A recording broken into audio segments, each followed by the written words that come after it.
इस वीडियो में हम डिफ़ाइन करेंगे रिडबर्ग कांस्टेंट। इससे पहले भी बोर एटम मॉडल के वीडियो में रिडबर्ग कांस्टेंट को डिफ़ाइन किया गया है। अगर आपने वो वीडियो नहीं देखा है तो पहले वहाँ देख लीजिए। तो रिडबर्ग कांस्टेंट को वहाँ डेराइव करते हुए हमने जो न्यूक्लियस का मास था वो इनफाइनाइट माना था। तो सबसे पहले उसे ही एक्सप्रेशन को लिखेंगे और समझाएंगे कि अगर न्यूक्लियस का मास इनफाइनाइट मान के हम कैलकुलेशन करें तो रिडबर्ग कांस्टेंट का एक्सप्रेशन क्या आता है, जो कि पहले वीडियो में किया हुआ है। इसके बाद हम देखेंगे कि अगर हम न्यूक्लियस का मास इनफाइनाइट ना माने और उसे फाइनाइट करें तो उस फाइनाइट मास का क्या इफेक्ट होता है और हमारी जो कैलकुलेशन थी वो कहाँ कहाँ अफेक्टेड होगी। इसके बाद हम रिडबर्ग कांस्टेंट का एक्सप्रेशन तब निकालेंगे जब हम न्यूक्लियस का मास फाइनाइट मानेंगे। उसका नाम देंगे आर जेड। आर जेड का मतलब जो रिडबर्ग कांस्टेंट उस एटम के लिए जिसका एटॉमिक नंबर जेड है। तो रिलेशन निकालेंगे फिर आर जेड आर इन्फिनिटी, कौन ज़्यादा है कौन कम है। तब हम देखेंगे कि अगर हम न्यूक्लियस के मास को इनफाइनाइट ना मान के फाइनाइट मान लें तब जो इमिशन स्पेक्ट्रा था वो किस तरफ शिफ्ट होता है, यानी कि लैम्डा की वैल्यू घटती है या बढ़ती है। तो चलिए शुरू करते हैं। तो सबसे पहले देखते हैं कि जो बोर एटम मॉडल है उसमें एनर्जी का एक्सप्रेशन ये था ई एन था -me4 अपॉन 8ε0² n² h², और यहाँ पर था z²। जब हम हाइड्रोजन एटम के लिए ले रहे थे तब हम z = 1 रख रहे थे। तो ये En का एक्सप्रेशन था। और हमने क्या था कि N2 से N1 में ट्रांजिशन अगर हो रहा था तो ये न्यू की वैल्यू आ गई थी me4 upon 8ε0² h³ 1/n1² minus 1/n2²। और इसी में अगर वेव नंबर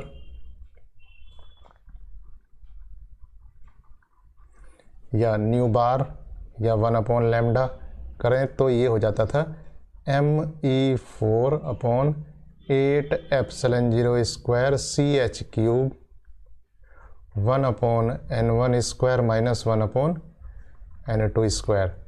इतनी जो क्वांटिटी थी ये एक्चुअली यूनिवर्सल कांस्टेंट। तो ये क्वांटिटी एक्चुअली कितनी होती है, ये क्वांटिटी है यूनिवर्सल कांस्टेंट और इसी का नाम है रिडबर्ग कांस्टेंट। रिडबर्ग कांस्टेंट ये क्या है, me4 अपॉन 8ε0² ch³।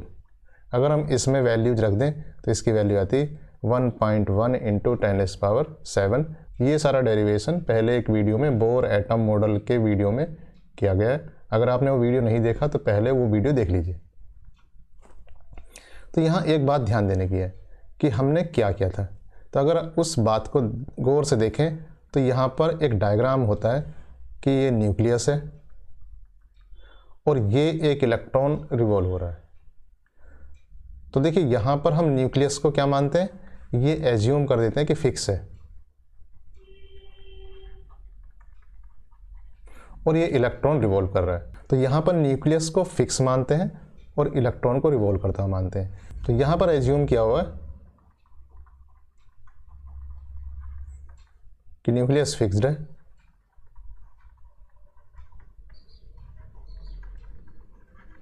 और इलेक्ट्रॉन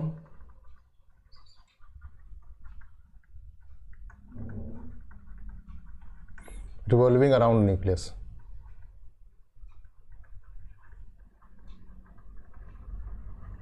तो ये न्यूक्लियस फिक्स मानने का मतलब क्या है, देखिए जो कोई भी दो बॉडी हैं अगर वो अपने म्यूचुअल फोर्स की वजह से रिवॉल्व कर रही हैं तो वो अपने सेंटर ऑफ मास के अराउंड रिवॉल्व करेंगी। न्यूक्लियस फिक्स तभी रह सकता है जब उन दोनों का सेंटर ऑफ मास न्यूक्लियस के ही अंदर और न्यूक्लियस के सेंटर पर हो। न्यूक्लियस के सेंटर पर मास तब होगा जब न्यूक्लियस का मास इनफाइनाइट होगा, नहीं तो न्यूक्लियस से कुछ ना कुछ फाइनाइट डिस्टेंस पर ही होगा। तो हम कह सकते हैं कि न्यूक्लियस कितना इनफाइनाइट मास का हमने अनविलिंगली मतलब बन जाने में या जानबूझकर हमने इसे इनफाइनाइट मास का मान लिया है। इसीलिए इस एक्सप्रेशन का नाम हमने रख दिया, जो आर था यहाँ पर इसका नाम रखा आर इन्फिनिटी, मतलब जब हम न्यूक्लियस के मास को इनफाइनाइट माने, या कह सकते हैं जब हम इन दोनों का सेंटर ऑफ मास न्यूक्लियस के सेंटर पर माने। वो तभी पॉसिबल है जब न्यूक्लियस के मास को इनफाइनाइट माना जाएगा। तो इसकी वैल्यू जाती है me4/8ε0² CH3। अब देखते हैं कि न्यूक्लियस के मास को अगर फाइनाइट माने तब क्या होगा, जो कि एक्चुअल केस में होगा। ये तो आइडियलिस्टिक कंडीशन हुई कि न्यूक्लियस का मास इनफाइनाइट मानते हैं, या कह सकते हैं न्यूक्लियस एकदम फिक्स्ड है। अगर हम कहें finite mass of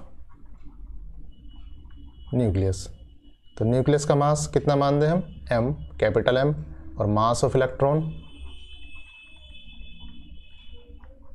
equal to small m। इसे ऐसे देख लीजिए, यहाँ कहीं न्यूक्लियस है और यहाँ कहीं इलेक्ट्रॉन है। ये न्यूक्लियस है जिसका मास कैपिटल M है, और ये इलेक्ट्रॉन है जिसका मास स्मॉल m है। तो इनको मिलाने वाली लाइन पर यहाँ कहीं इसका सेंटर ऑफ मास होगा। अगर मैं कहूँ कि इस सेंटर ऑफ मास के अराउंड दोनों घूम रहे होंगे, रिवॉल्व कर रहे होंगे, तो ये इतनी रेडियस में घूमेगा, और ये इससे यहाँ से यहाँ तक ये इतनी रेडियस में घूमेगा। तो देखिए ये दोनों के दोनों रिवॉल्व करेंगे, बट हमेशा सेंटर ऑफ मास के अपोजिट साइड होंगे, मतलब एक इस तरफ होगा तो दूसरा इस तरफ होगा। तो इस तरीके से ऐसे घूमेंगे जैसे उनके बीच में रॉड बंधी हुई हो। तो ये आपका सेंटर ऑफ मास है। मान लीजिए यहाँ से यहाँ तक की डिस्टेंस जो हमने पहले ही मानी थी, उसकी रेडियस है r है, और इतनी डिस्टेंस क्या है, ये एक्चुअली r1 है, और ये डिस्टेंस यहाँ से यहाँ तक कितनी है, ये r2 है। तो यहाँ से यहाँ तक क्या है, r1 है, और यहाँ से यहाँ तक कितनी हुई, r2 है, और यहाँ से यहाँ तक ये r है। तो definition of centre of mass, तो सेंटर ऑफ मास की डेफिनेशन से m into r1 equal to m into r2। इसके अलावा जो टोटल डिस्टेंस r है that is equal to r1 plus r2। ये इक्वल टू हो जाएगा r1, r2 को r1 के टर्म में रख दें तो यहाँ से निकल जाएगा r2 equal to m upon small m r1, और यहाँ हो जाएगा ये m upon small m r1। तो इक्वल टू हो जाता है 1 plus capital M upon small m into r1। यह हो जाएगा ये कितना, ये हो जाएगा m plus m upon small m into r1, या इसे हम रख सकते r1 को कह सकते हैं r1 हो जाएगा कितना, small m upon capital M plus m into r। इसी तरीके से r2 निकल जाएगा, तो r2 की वैल्यू हो जाएगी कितनी, capital M upon small m। इसका मतलब ऊपर ये m आ जाएगा, नीचे m plus m into r। तो हमारे पास दो value r1 r2 in terms of r आ जाती हैं। अब ये देखिए क्यों निकाल रहे हैं, ये एक्चुअली हमें क्या है, हमें एंगुलर मोमेंटम का एक्सप्रेशन निकालना है, क्योंकि एंगुलर मोमेंटम कंजर्व होगा। तो क्या एंगुलर मोमेंटम में चेंज होगा, वही चेंज हम सारे एक्सप्रेशन में कर देंगे। तो एंगुलर मोमेंटम निकालते हैं। अब जैसा कि अभी डिस्कशन किया ही था कि दोनों हमेशा एक दूसरे के अपोजिट रहेंगे, तभी सेंटर ऑफ मास फिक्स्ड रहेगा। क्योंकि म्यूचुअल फोर्स से रिवॉल्व कर रहे हैं, दोनों हमेशा एक दूसरे के अपोजिट रहेंगे। इसका मतलब कह सकते हैं कि ओमेगा दोनों के लिए सेम होगी।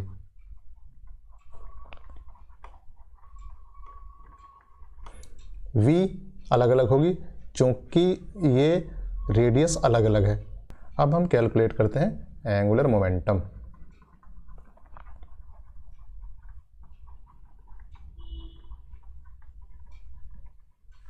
एंगुलर मोमेंटम मतलब L। तो पहले जो एंगुलर मोमेंटम था वो हमने लिखा हुआ था mvr। यहाँ v को हम नहीं यूज करेंगे, हम ओमेगा यूज करेंगे। तो v equal to r omega रख देंगे, तो ये हो जाएगा mr स्क्वायर ओमेगा। अब यहाँ पर दो पार्टिकल या कह सकते हैं न्यूक्लियस और इलेक्ट्रॉन अलग अलग रेडियस में सेंटर ऑफ मास के अराउंड रिवॉल्व कर रहे हैं। जो m मास वाला न्यूक्लियस है उसकी रेडियस है r1, और जो स्मॉल m मास वाला इलेक्ट्रॉन है उसकी रेडियस है r2।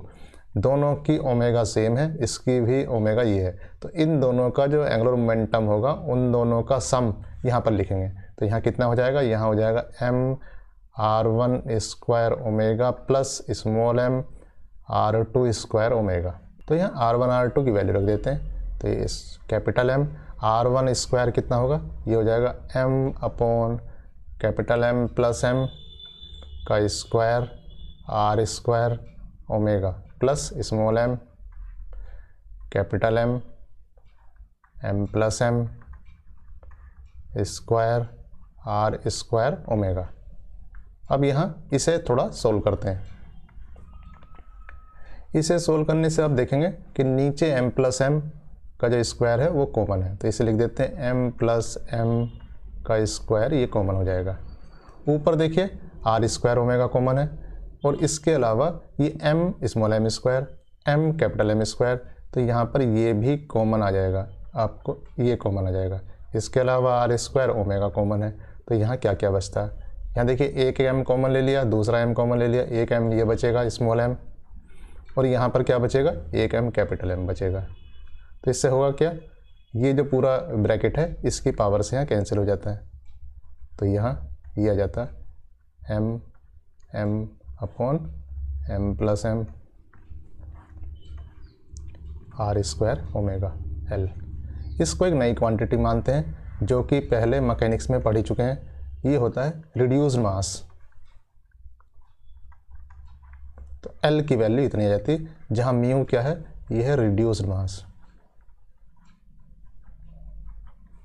ये इसकी एक्सप्रेशन है m upon m plus M, तो ये रिड्यूस मास है। तो पहले जो न्यूक्लियस को जब हमने इनफाइनाइट मास का माना था, तब एंगुलर मोमेंटम कितना था, if nucleus is of infinite मास,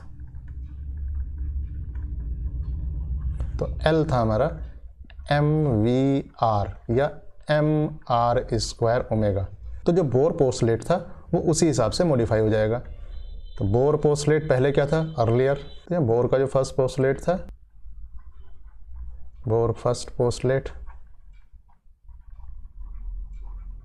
ये था आपका mvr, जो इतना है mr स्क्वायर ओमेगा, ये था nh अपॉन 2 नाउ अब क्या हो जाएगा, ये अब हो जाएगा, देखिए ये हो जाएगा mu R square omega equal to NH अपॉन 2 अब यहाँ इन दोनों को कंपेयर करके देखिए, तो क्या कंपेरिजन से निकलता है कि फाइनाइट मास होने का फ़र्क क्या पड़ा, फाइनाइट मास होने का ये इफेक्ट पड़ा कि जो m था वो रिप्लेस कर देंगे आप म्यू से, बाकी सारी चीज़ें वही रहेंगी। तो m को अगर म्यू से रिप्लेस करेंगे तो एनर्जी का एक्सप्रेशन ये आ जाएगा। एनर्जी का एक्सप्रेशन कितना आ जाएगा, माइनस me4 का मतलब हो जाएगा mu e4 upon 8 epsilon 0 square n square h square z square. ये कब है, जब हमने न्यूक्लियस को फाइनाइट मास का माना है। इसके अलावा यहीं से जगह जब आप ट्रांजिशन दिखाएंगे, हम कहें कि ट्रांजिशन n2 से n1 में है और फिर वेव नंबर निकालेंगे, तो वेव नंबर हो जाएगा न्यू बार या 1 अपॉन लैम्डा, ये हो जाएगा कितना, mu e4 upon 8 epsilon 0 square CH cube 1 upon n1 square minus 1 upon n2 square. तो ये यहाँ जो mu e4 upon 8 epsilon 0 square CH cube है, ये आपका नया रिडबर्ग कांस्टेंट है। तो नया रिडबर्ग कांस्टेंट कितना हो जाएगा, इसको कह देंगे R, क्योंकि फाइनाइट मास का है उससे डिफरेंट लिखना है, तो वो वहाँ हमने लिखा था R इन्फिनिटी, तो इसे लिख देंगे RZ। ये हो जाएगा mu e4 upon 8 epsilon not square CH cube. अब इसमें अधिकतर एक्सप्रेशन पुराना ही है, तो ऐसे करते हैं, इसमें पुराने वाला कॉमन ले लेते हैं, म्यू की वैल्यू यहाँ रख देते हैं। तो म्यू की वैल्यू कितनी थी, m upon m plus m into e4 upon 8 epsilon not square CH cube. तो me4 तो यहीं छोड़ देते हैं, इसे लिख देते हैं me4 upon 8 epsilon 0 square CH cube.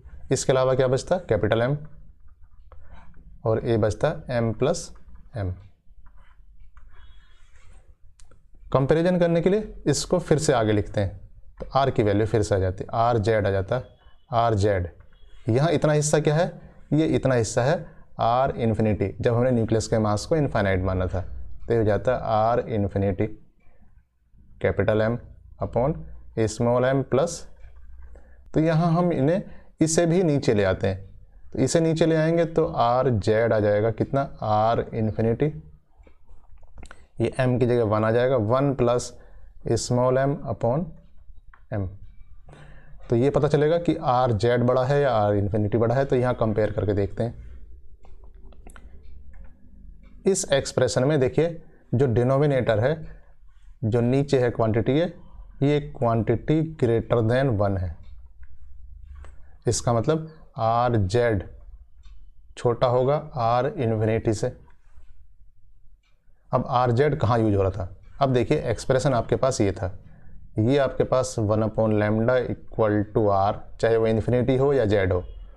तो यहाँ क्या था, ये था 1/n1 square minus 1/n2 square. तो चाहे आर जेड है या आर इन्फिनिटी है, वो यहाँ लगा हुआ है। तो यहाँ इसका मतलब आप कह सकते हैं कि 1/λ प्रोपोर्शनल टू आर होता है, या कह सकते हैं लैम्डा प्रोपोर्शनल टू 1/r हो सकता है।